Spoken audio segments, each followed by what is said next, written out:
পুনৰ এজাক বৰষুণে ডুবালে গুৱাহাটী। পানী ভৰ্তি ৰাজপথত বাগৰিল ছাত্ৰী কঢ়োৱা ই ৰিক্সা।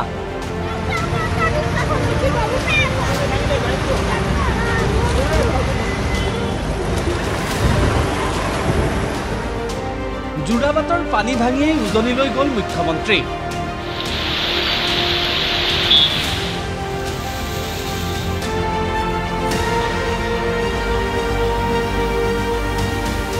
পুনৰ এজাক বৰষুণত ডুব গ'ল মহানগৰী গুৱাহাটী।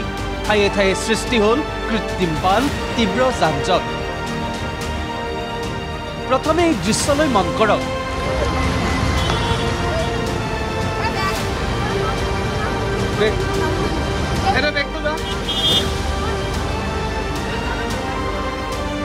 স্থান হাতীগাঁও। কৃত্ৰিম বানে বুঢ়াইছে ৰাজপথ। পানীৰ মাজত বাগৰি আছে এখন ই ৰিক্সা। ই ৰিক্সাখনৰ ভিতৰত আবদ্ধ হৈ আছে 3গৰাকীকৈ ছাত্ৰী।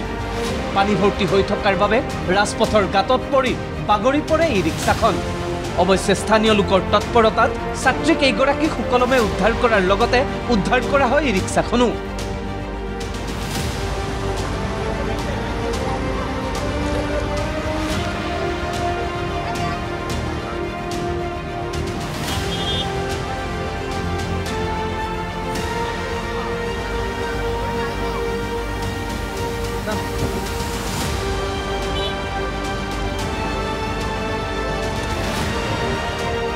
এয়া চাওক যোৰাবাটৰ দৃশ্য। মেঘালয়ৰ পৰা নামি অহা পানীয়ে বুঢ়াইছে ৩৭ নং ৰাষ্ট্ৰীয় ঘাইপথ। আৰু তাৰ মাজতে পানী ভাঙি এয়া আগবাঢ়ি গৈছে মুখ্যমন্ত্ৰীৰ কনভয়। কৃত্ৰিম বানৰ মাজেৰে এনেদৰে উজনিলৈ যাত্ৰা কৰিবলগীয়া হৈছে মুখ্যমন্ত্ৰীয়ে।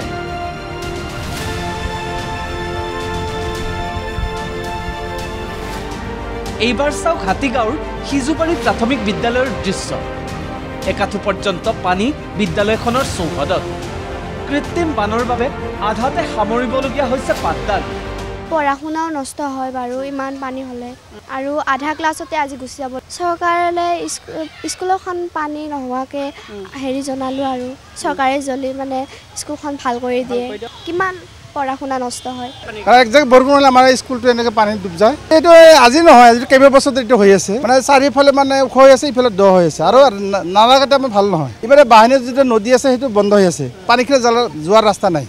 যাৰ কাৰণে একজাক বৰষুণ হ'লে আমাৰ এই নতুন পথটো আৰু এই আমাৰ আৰণ্য পথটো আৰু আমাৰ স্কুলটো, এই স্কুলটো বানপানীত ডুব যায়। আৰু বছৰৰ পৰা 6 মাহ আমাৰ ক্লাছ ক্ষতি হয় ল'ৰা ছোৱালী। হাতীগাঁৱৰ পাছত এইবাৰ মই ৰুক্মিণী গাঁৱত উপস্থিত আছোঁ, আৰু সেই একেই পৰিৱেশ আৰু একেই এজাক মুখলধাৰ বৰষুণ, আৰু তাৰ পাছৰ পৰিৱেশ এয়া। কৃত্ৰিম বানত বুৰিল মহানগৰীৰ ৰুক্মিণী গাঁও। উপপথটো বাদেই ৰুক্মিণী নগৰৰ মূল পথতো দেখা গ'ল পানী। কৃত্ৰিম বানৰ ফলত সৃষ্টি হোৱা যান-জঁট দূৰ কৰিবলৈ নিজে নামিবলগীয়া হৈছে শীৰ্ষ আৰক্ষী বিষয়াও। মোৰ দায়িত্ব এইটো, এতিয়া বানপানী হৈছে, আমি আমাৰ দায়িত্ব ৰাইজক যাতে সোনকালে আমি মানে ৰাস্তাটোত মানে পানী নোহোৱাকৈ পাৰ কৰি দিব পাৰোঁ, সেইটো মোৰ দায়িত্ব। মহানগৰীৰ কৃত্ৰিম বান এতিয়া ৰূপান্তৰিত হৈছে নিত্য নৈমিত্তিক ঘটনালৈ। কৃত্ৰিম বান ৰোধত ব্যৰ্থ হোৱা সকলোৰো সেই একেই নিত্য নৈমিত্তিক উত্তৰো।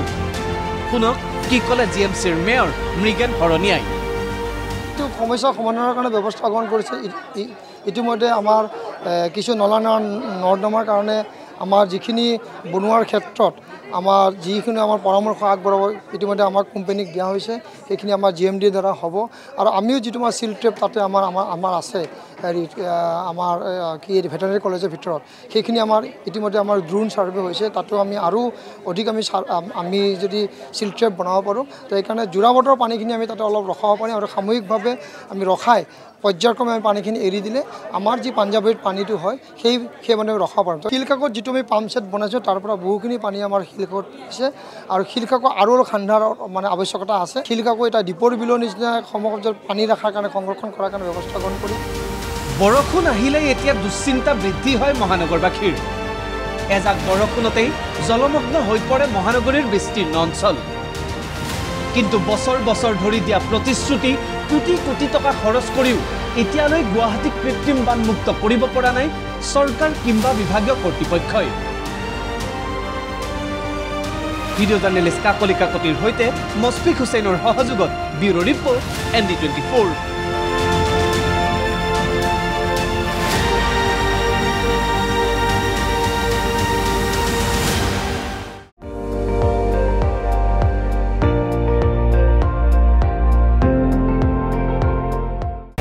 আপুনি চাই আছে ND24 সৰ্বশ্ৰেষ্ঠ নহয় সৰ্বোত্তমৰ দৌৰত।